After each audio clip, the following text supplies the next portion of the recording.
This week on Case Studies with the biz-doc, it's Take-Two Interactive. By popular demand, you asked for it and I'm doing it. Where'd they come from? Where are they going? And how did they double their value to $15 billion in 2 short years? I'm going to tell you how. Take-Two Interactive, the video game holding company that we know as Rockstar and 2K Games. We know about the sports on the 2K side, Legendary. And Rockstar, we know about Grand Theft Auto and Red Dead Redemption. And by the way, Red Dead Redemption 2 coming out this year in October. Let's dive into the history.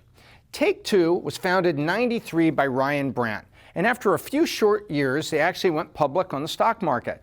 Now, 2 things happen when you go public. Now you have to report revenue and profits every quarter along with a story, which is called guidance. You're guiding people and analysts by saying things that are legal to explain where you're headed. Basically, it's as simple as that.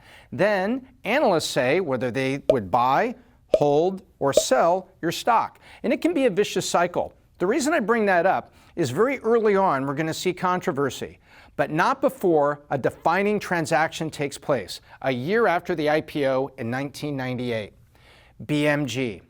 BMG was part of Bertelsmann, and BMG was purchased by Take-Two Interactive using 1.8 million shares of stock as currency. That currency was about 16% of Take-Two Interactive. In other words, they said, we want to buy BMG and we're going to give up 16% of the company to do so. Well, the deal was done.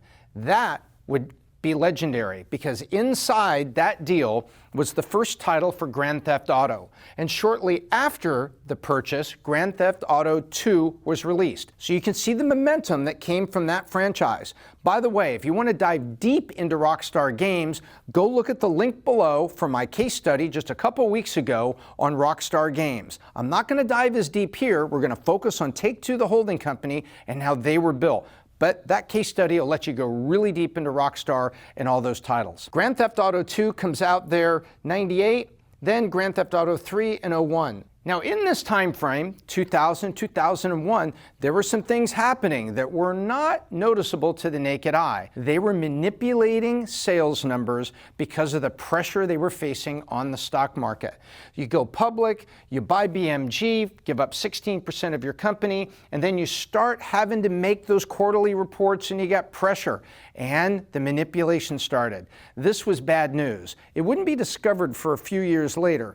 Let's take a look how that played out. Grand Theft Auto 3 comes out here, and the stock is still trading in this 10 to 20 range. You can go look historically and see that it would be stuck in that range for a while, partly because there wasn't a real sales growth story, a margin story, or a profit story, and you got to have one of those 3 stories to really drive confidence in the stock and the subsequent stock price. 02, 03, 04, 05, Vice City and San Andreas come out.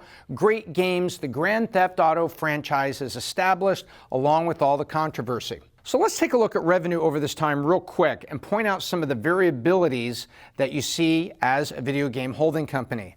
Revenue was $451 in 02, $1.0 billion in 04, and $859 million in 06. Now you might think, oh, sales are going down. Well, not necessarily. Game releases have a lot of units that ship and it's a lot of revenue. Or a new console comes out, PlayStation 1, PlayStation 2, huge transition. People go out and rebuy a lot of their favorite games used on PlayStation 1 for PlayStation 2. Same thing happens Xbox 360, Xbox One, PS3, everything. Console transition can be a pop in units because people are rebuying their beloved titles. So not everything necessarily is bad news, the way it would be for other companies like a Starbucks. If you suddenly saw things going down, people say, well, are these people not drinking coffee anymore? You got a problem? So in video games, interactive entertainment, these dips are somewhat natural.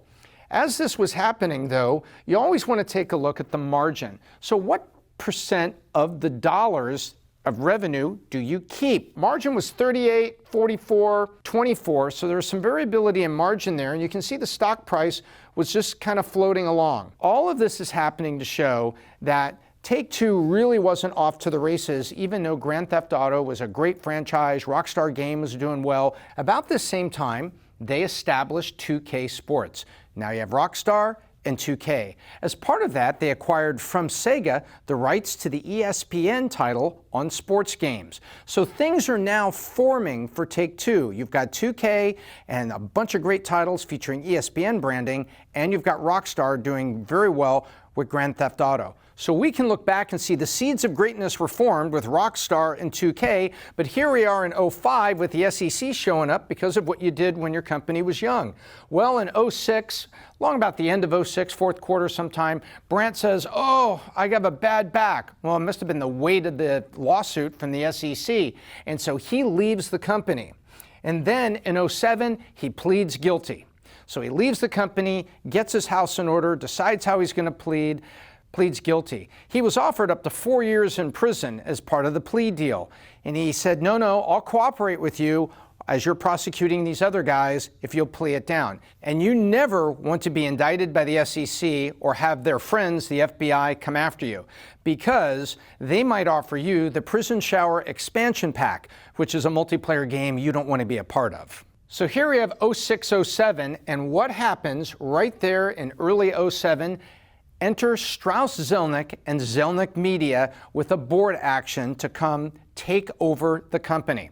Strauss-Zelnick is this guy, a gifted management expert who had spent time running a movie studio, a music division of Bertelsmann, and now comes in to be CEO of Take-Two Interactive. As I indicated, Strauss-Zelnick was a gifted leader and corporate manager. He wasn't an expert in video games or music or movies, and he openly said so, but he knew how to evaluate talent, and he knew how to drive them and equip them to go to high performance. Well, he was tasked now with turning around Take-Two Interactive. Turning around? Well, they closed the chapter in the SEC investigation. The founder of the company left, plead down a potential prison sentence. Two former CFOs were also indicted as part of this. That whole chapter is now behind him. A new guy in charge takes control of the company and moves forward. The video game industry is a small world. People know each other, and they know who is a strong leader, who's a great developer, who's great creative. They understand these things, and they specifically keep their eye on producers. Electronic Arts analyzes the playing field, and they see what's going on with Rockstar Games and the Grand Theft Auto franchise, despite its controversies, and they also see the success of 2K Sports. Well, what do?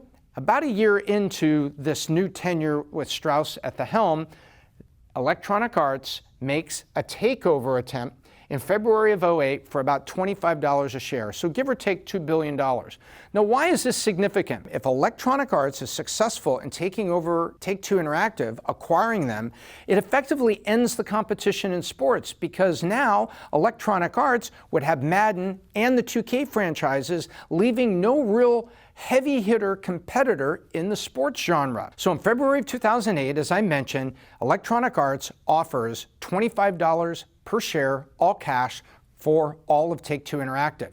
Take-Two goes up. It pops up $25, $26 a share, but Electronic Arts dropped 5%. So the market was reacting, saying, whoa, wait a minute, I'm not sure we want to spend $2 billion on that. Take-Two is saying, we don't think you're fairly valuing the assets, and we think this is an undervalued offer, despite our history recently with the SEC and everything else, because we have a new version of Grand Theft Auto coming out, Grand Theft Auto 4, on April 29th. So here we are in early 2008 with Electronic Arts saying, I want to buy it for $25. Take-Two saying, I don't think that's a good enough price. I don't think you're valuing it. And besides, GTA 4 is about to come out. Nonetheless, they ground through the summer, and eventually Electronic Arts lets the offer expire in September. So let's talk for a minute about the competitive impact. When you're building products, you build product this year, you improve it a little bit, bring it out next year, whether it's shoes or video games. And in the video game industry, you follow technology improvements and new consoles to make your games better and better and better. That's a natural technology track where you're just following the technology available to you and driving your people to do more. there's a second driver, and that is competitive reference.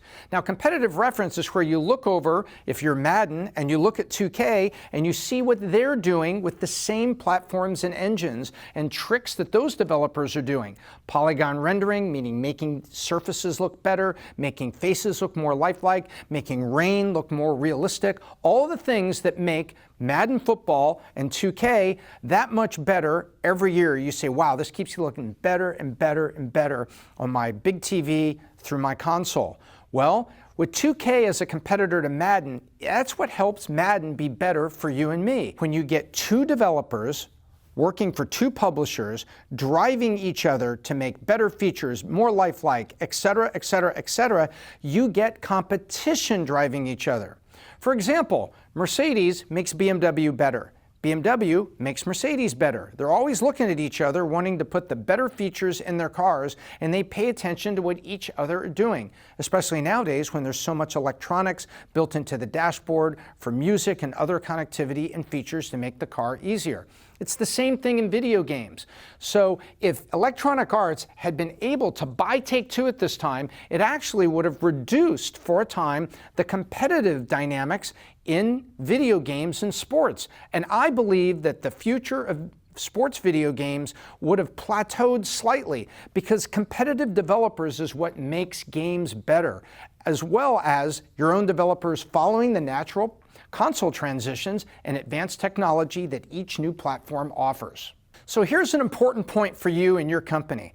You can focus on technology or focus on product, if it's not a technology product, to make it better and better, but also strong competitors can be a gift. It can be something that helps make you better. It helps keep you honest. It helps ensure that you can't just do the next version and expect your customers to buy it. You're being pushed because there's something you will be compared to in the marketplace, your competitor. And you have to keep yourself honest, keep your product team honest, to drive hard to not only follow natural trends in manufacturing or technology, whatever sector you're in, but also pay attention to competitors to how they are building, marketing, and delivering the new products. A great competitor can be a gift. So let's go back to Take-Two. So now you have the 2K games don't become part of Electronic Arts. It expires in 2008 and Take-Two continues on its own, driven by Strauss-Zelnick. And the 2K games keep getting better, and they're kept honest by Electronic Arts in titles like Madden. Now let's go look at the next transition that happened in media around the world and what it did to video games. Let's go take a look at a few numbers here to see how they're doing from that 07-08 time period, and let's go forward, say 5 years to 12. 1.2 down to 359, then up to 1.1, then to 825. Again, natural ebbs and flows of releases of new products and console transitions where people buy the next version for their new console. Well, but you can also see right here a little bit of a peak in 09. Take a look on 1.2 billion. They had 198 million in EBITDA and a 42% margin. And take a look at what they came up from. Margin goes up, EBITDA goes up, stock price goes up. It's a wonderful circle of life. Well, but they're still in this turnaround plan, and over those next 5 years, you can see they were sitting in the high 30s on margin and generating some variable EBITDA. Well, in 2013, 2014, Grand Theft Auto Online. Online and digital downloads are now emerging. And what does that do? That means that you don't have to manufacture all the finished software product. And that takes out raw material costs, and it takes out guessing and forecasting how many games you're going to build. Because if you want to sell 1 million at Christmas, the first thing you have to do is get 1 million video games manufactured and get them on the shelves or in the warehouses so that GameStop, Best Buy, and all stores around the world have them available to sell. Digital downloads mean when you're ready, it's out. And you sell the expansion packs and the add-ons via digital download. All of that came home to roost along with the amazing success when Rockstar releases Grand Theft Auto 5. Grand Theft Auto 5 is a groundbreaking game. There's also a console transition that helped them. Again, go take a look at the Rockstar case study and you're going to see exactly what I mean. But look at what's happening to Take-Two. After spending all of this time in the 10 to 20 range with a couple little peaks in there, suddenly from 16 to 18, they rocket up to $130 a share where they are as we do this in the third quarter of 2018 and suddenly have a valuation of $15 billion. So this 2 years, it all comes home together. Red Dead Redemption, Rockstar, 2K, hitting on all cylinders.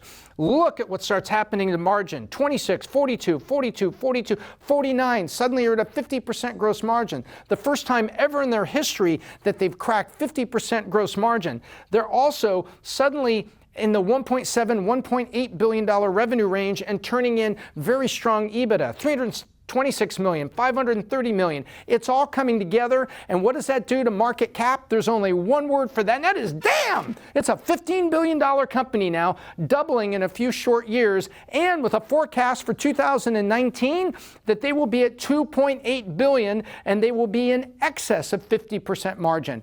All of that comes home to see that you have now got a company that is fully turned around, has been led by Strauss-Zelnick, and is driving.